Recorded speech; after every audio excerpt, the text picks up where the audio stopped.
Dear बच्चों, next lecture में हम लोग आज सेल के बारे में, सेल का ग्रुपिंग के बारे में आज हम लोग डिस्कशन करने वाले हैं। देखो, तो grouping of cell, grouping of cell. अब ये सेल का ग्रुपिंग करने के बाद न्यूमेरिकल प्रॉब्लम यहाँ से हम डिस्कशन करेंगे। तो cell can be grouped by 3 ways. Cell को 3 तरीके से ग्रुपिंग किया जा सकता है। पहला है सीरीज ग्रुपिंग, दूसरा हम लोग कर सकते हैं पैरेलल ग्रुपिंग, और थर्ड में करेंगे mixed grouping.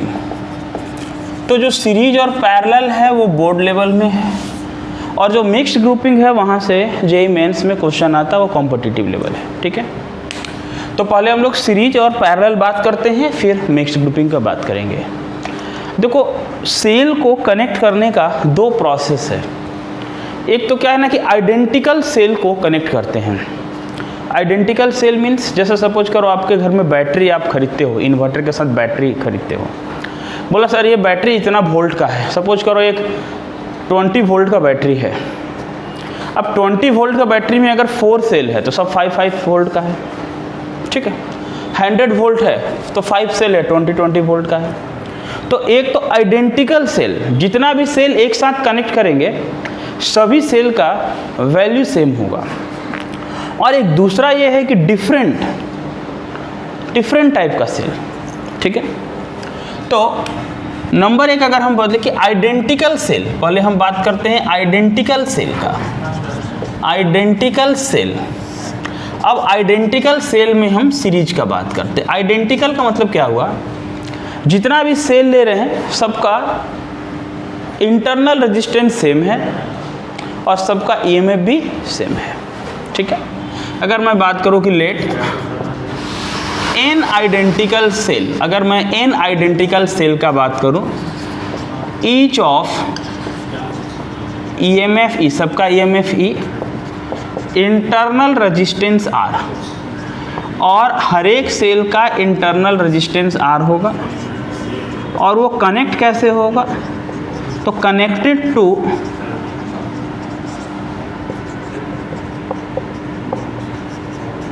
External resistance capital R। समझ में आ रहा है बात? सर जो डिफरेंट होगा उसमें क्या होगा, उसमें ये होगा ना कि हर एक सेल का ईएमएफ ई नहीं होगा। अगर 2 सेल है तो ईएमएफ E1 E2, 3 सेल है तो E1 E2 E3। समझ में आ रहा? Internal resistance R1 R2 R3। But यहाँ जितना भी सेल ले रहे हैं ईच एंड एवरी सेल का ईएमएफ सेम है और सबका इंटरनल रेजिस्टेंस भी सेम है। देखो डायग्राम इसका मैं कैसे बनाता हूँ। सपोज करो एक सेल है, ये सेल, उसका internal resistance R, EMF E। एक दूसरा सेल है, उसका EMF E, internal resistance R। ऐसे करके ना नंबर ऑफ सेल को तुम कनेक्ट करो, नंबर ऑफ सेल को कनेक्ट करो। ईच एंड एवरी सेल का ईएमएफ E होगा, इंटरनल रेजिस्टेंस R होगा, और इस तरह से EMF E, internal resistance R होगा। नंबर ऑफ सेल, आप सेल का नेम दे सकते हो, C1, C2, C3, CN, C4 cell. ठीक है ना, सबको कनेक्ट कर दूं मैं एक्सटर्नल रेजिस्टेंस R से।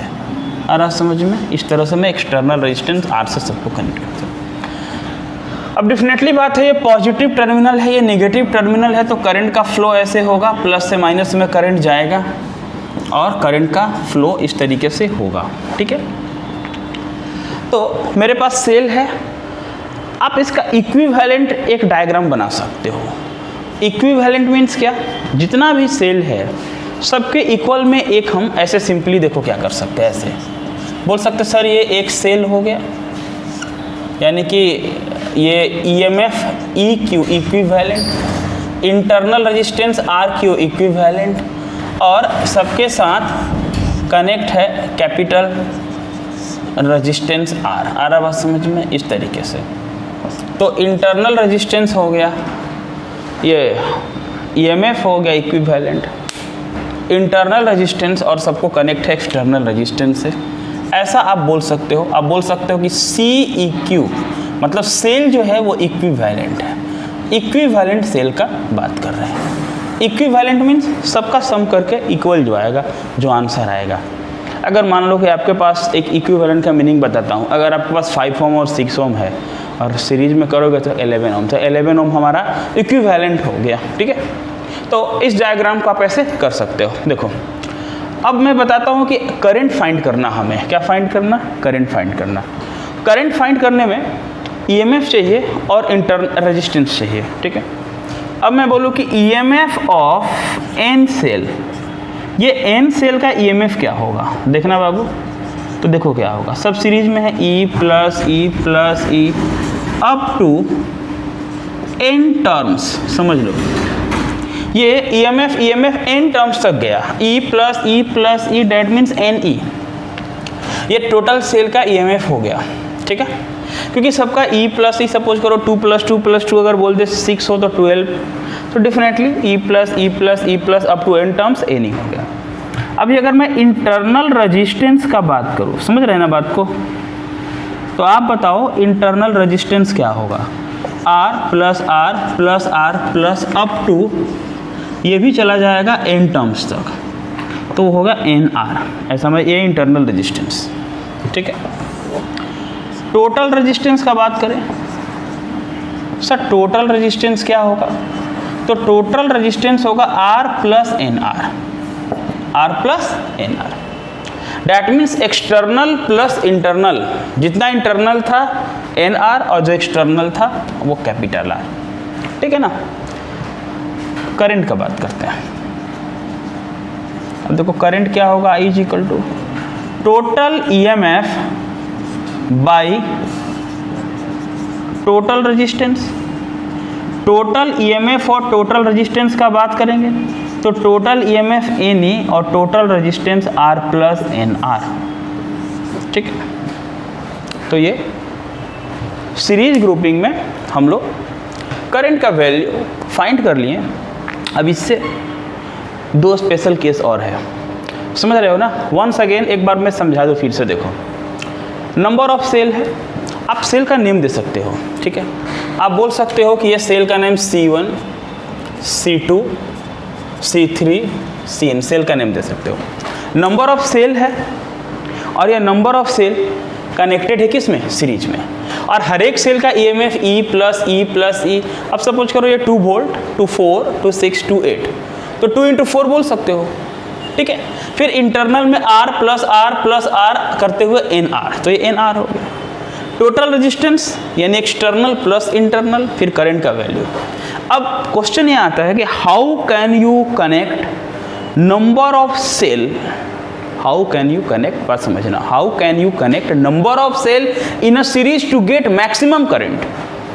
मैक्सिमम करंट के लिए सीरीज में सेल को कैसे कनेक्ट करोगे, ये एक बहुत ही क्वेश्चन आता है इंपॉर्टेंट, ठीक है। तो नोट करो, मैं बताता हूँ इसे। तो देखो बाबू, करंट के वैल्यू में स्पेशल केस में क्या बोल रहा हूँ समझना। मैंने कभी ये क्वेश्चन बोला कि किस तरह से मैक्सिमम करंट फाइंड करना है जब सीरीज में कनेक्ट करेंगे, how can you get maximum current, how can you get maximum current. देखो नंबर 1 में बोल दूं कि if R much greater than N R, that means external resistance का वैल्यू इंटरनल से बहुत ज़्यादा हो।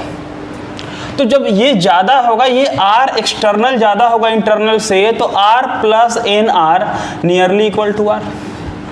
डैट मीन्स हम वहाँ नेगलेक्ट करेंगे एन आर को, तो आई का वैल्यू क्या हो गया, एन ई बाई आर। अगर एन बाहर कर दे तो ई बाई आर। देखो इससे क्या फ़ायदा हुआ, फ़ायदा ये हुआ कि आप E by R means voltage, कितना voltage, N times voltage. 10 cell को कनेक्ट किए हो तो 10 गुना वोल्टेज मिला। मतलब घर में जो हम बैटरी, इन्वर्टर के साथ जो हमारा बैटरी होता है ना, आपको बैटरी है तो आप ध्यान दो घर में आपका हो, वो सीरीज में कनेक्ट है। और सीरीज में कनेक्ट है, अगर आप उसको सीरीज में कनेक्ट, सीरीज के बदले अगर आप पैरेलल में कनेक्ट करोगे तो क्या होगा ये हमें देखना है, ठीक है। तो I = n टाइम्स मिलेगा। अगर तुम 10 सेल लगाए हो ना, देखो एक कॉमन प्रॉब्लम, एक कॉमन बात समझ लो, तुम्हारे दिमाग में तो सर सेल पढ़ा रहे हैं, हम बैटरी जानते हैं। देखो सेल और बैटरी सेम नहीं है, सेल और बैटरी में डिफरेंस है। अगर एक है तो सेल, सिंगल है तो सेल, और जब बहुत सारे सेल को कनेक्ट कर दो सीरीज या पैरेलल में तो बन गया बैटरी, ठीक है। तो N E/R that means n times voltage मिला। अगर 10 सेल लगाए हो तो 10 गुना मिला। सपोज करो E/R 5 वोल्ट है और 10 सेल है तो 50 वोल्ट मिल गया। मतलब ये कनेक्शन फायदा, मतलब मैक्सिमम करंट कब मिलेगा, जब हम मैक्सिमम करंट कब मिलेगा, करंट बोले वोल्टेज नहीं करंट, सॉरी। तो मैक्सिमम करंट कब मिलेगा, जब हम एक्सटर्नल रेजिस्टेंस लगाएंगे। दैट इज, मैंने बीच में 1-2 बार वोल्टेज का नाम ले लिया हो, आप करंट समझ लेना, आई का फॉर्मूला, ठीक है। That is maximum current we get when connected in series, when connected with external resistance, ऐसे बोल सकते हो। That is maximum current drawn from the cell, ऐसे बोल सकते हो, drawn from the cell. Cell से मैक्सिमम करंट मिलेगा कब, जब एक्सटर्नल रेजिस्टेंस बड़ा होगा इंटरनल रेजिस्टेंस से। देखो अब अगर मैं बात कर दूं कि इफ NR इंटरनल बड़ा हो एक्सटर्नल से तो क्या होगा सर, इंटरनल बड़ा हो एक्सटर्नल से तब क्या होगा। देखो R plus NR nearly equal to NR, R plus NR अभी हम करेंगे तो नियरली इक्वल टू NR होगा। I is equal to NE by NR, NN cut गया, I is equal to E by R। बोलो सर ऐसा connection करके क्या फायदा, मतलब आप 10 सेल लगाओ और करंट मिलेगा 1 सेल का, तो सर 10 सेल लगाने से कोई फायदा हुआ, 9 सेल तो बेकार चला गया, एकदम बेकार चला गया। अगर आपका सेल का इंटरनल रेजिस्टेंस ज़्यादा होगा और एक्सटर्नल रेजिस्टेंस कम होगा तो उस कनेक्शन का कोई मतलब नहीं है। मतलब that is minimum amount of current drawn from the cell, cell से मिनिमम अमाउंट ऑफ करंट मिलेगा and there is no use of this combination, there is no such use बोल सकते हैं, इसका कुछ खास यूज नहीं होने वाला है। आ रही बात समझ में।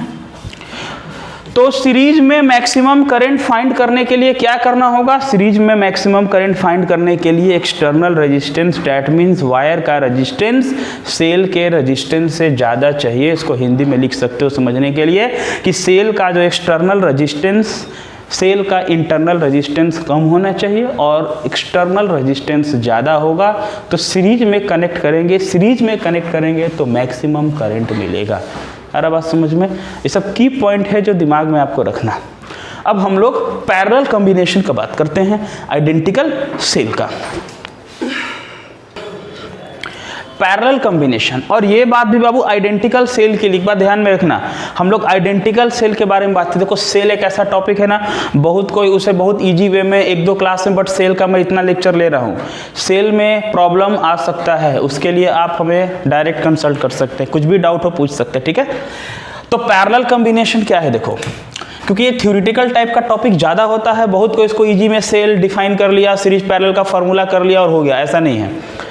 देखो पैरेलल में सपोज करो ये सेल है, उसका इंटरनल रेजिस्टेंस, सपोज करो ये दूसरा सेल है, उसका इंटरनल रेजिस्टेंस, ये तीसरा सेल है। सर अब रहने दीजिए, कितना बनाइएगा, n बना दें, n सेल, चलो एक n बना देते हैं। सपोज करो इसका इंटरनल रेजिस्टेंस, अभी मैं ये बोल दूँ C1, C2, C3, Cm। Sir m क्यों, n तो अच्छा लग रहा था, नहीं इसलिए m लिए ना,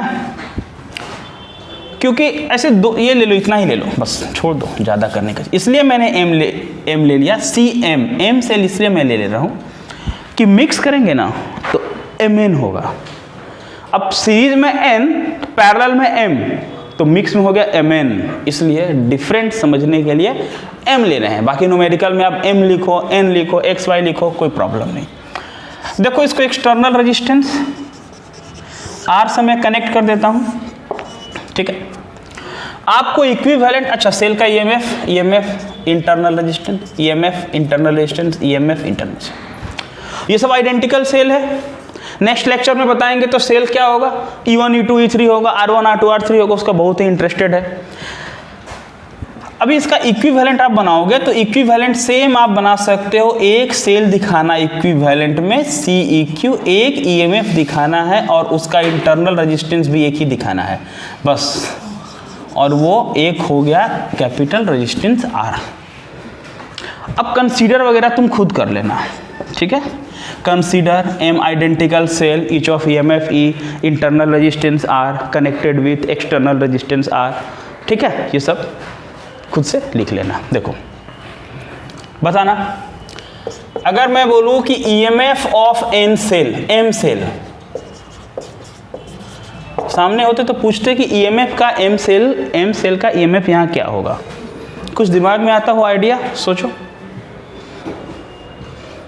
ME नहीं, किसी ने बोला NE, NE था सर, ME। एक बात बताओ, जब रेजिस्टेंस का सीरीज और पैरेलल किए थे तो आपने क्या देखा था कि पैरेलल में वोल्टेज सेम होता है और करंट का वैल्यू डिफरेंट होता है। तो डिफरेंटली है कि जितना भी सेल लगा हुआ सबका EMF यहाँ पैरेलल कॉम्बिनेशन में सेम होगा। मतलब EMF of M cell is equal to EMF of a single cell. Single cell अगर याद नहीं हो तो हम बगल में डायग्राम ऐसा बना देते हैं। आपको याद होगा ये रेजिस्टेंस, ये पैरेलल में आप कनेक्ट किए थे जब पैरेलल में, तो आप क्या बोले थे कि पैरेलल में सबके साथ वोल्टेज भी सेम था, याद है ना। तो वैसे EMF M सेल का जो होगा, एक सिंगल सेल का EMF वही होगा जो M सेल का EMF होगा। That means E हो गया internal resistance of M cell. Sir ये क्या होगा, R होगा? नहीं, 1/R होता पैरेलल में। 1/R is equal to 1/R1 plus 1/R2 plus 1/R3 ऐसा होता। तो 1/R is equal to 1/R plus 1/R plus 1/R up to M terms. इसको आप कुछ सिंबल R' बोल सकते हो, तो दिखने के लिए R दोनों तरफ सेम नहीं दिखे इसलिए, और कोई बात नहीं। अप टू M टर्म्स, तो वो हो गया M/R। तो R' कितना हो गया, R/M हो गया, ठीक है। अब बताओ टोटल रेजिस्टेंस क्या होगा यहाँ। तो टोटल रेजिस्टेंस हो जाएगा external plus internal R plus R/M। Total resistance external plus internal R plus R/M, ठीक है। करंट निकाल लेते हैं। अब देखिए करंट क्या होगा। तो current I is equal to total EMF E और total external resistance R plus R/M, ये वैल्यू निकल गया। M ले लोगे एलसीएम, तो क्या होगा देखो, इसके बाद मैं यहाँ लिख रहा हूँ, ठीक है। NE बाई, अगर एलसीएम ले लोगे M, तो ये हो गया MR प्लस R।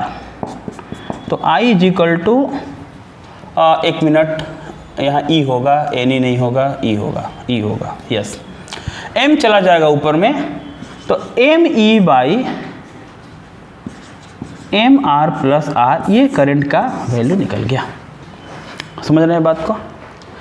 तो पैरेलल कॉम्बिनेशन, जो पैरेलल कॉम्बिनेशन का फॉर्मूला है वो फाइंड हो गया। अब जैसे सीरीज में सर 2 स्पेशल केस आया था, क्या पैरेलल में भी 2 स्पेशल केस होगा? डेफिनेटली पैरेलल में भी 2 स्पेशल केस होगा, इसे नोट करते हैं। इसका स्पेशल केस करते हैं हम लोग। देखो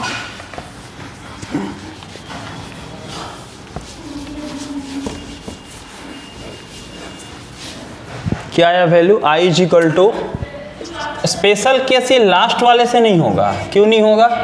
क्योंकि एलसीएम लेकर के आपने सॉल्व किया था, जो इंटरनल और एक्सटर्नल अलग अलग है वहां से स्पेशल केस लेते हैं।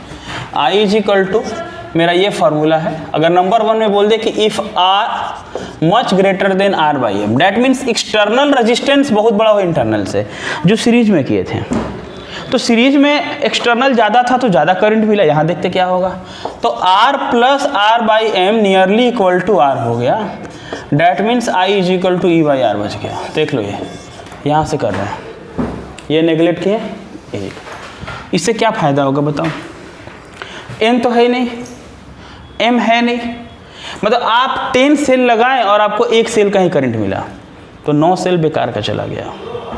तो ध्यान रहे कि जब भी पैरेलल कॉम्बिनेशन करेंगे तो पैरेलल कॉम्बिनेशन में सेल का इंटरनल रेजिस्टेंस एक्सटर्नल रेजिस्टेंस ज़्यादा नहीं होना चाहिए। अगर एक्सटर्नल रेजिस्टेंस ज़्यादा है तो करंट हमको नहीं मिलेगा, ठीक है। इसलिए हम लोग घर में इस कनेक्शन का यूज नहीं करते हैं। हम लोग घर में सीरीज, मतलब ये वायरिंग का सीरीज नहीं बोले, वायरिंग सब पैरेलल में होता है, बैटरी का बोलते हैं जहाँ से डीसी करंट हमें मिलता है, ठीक है।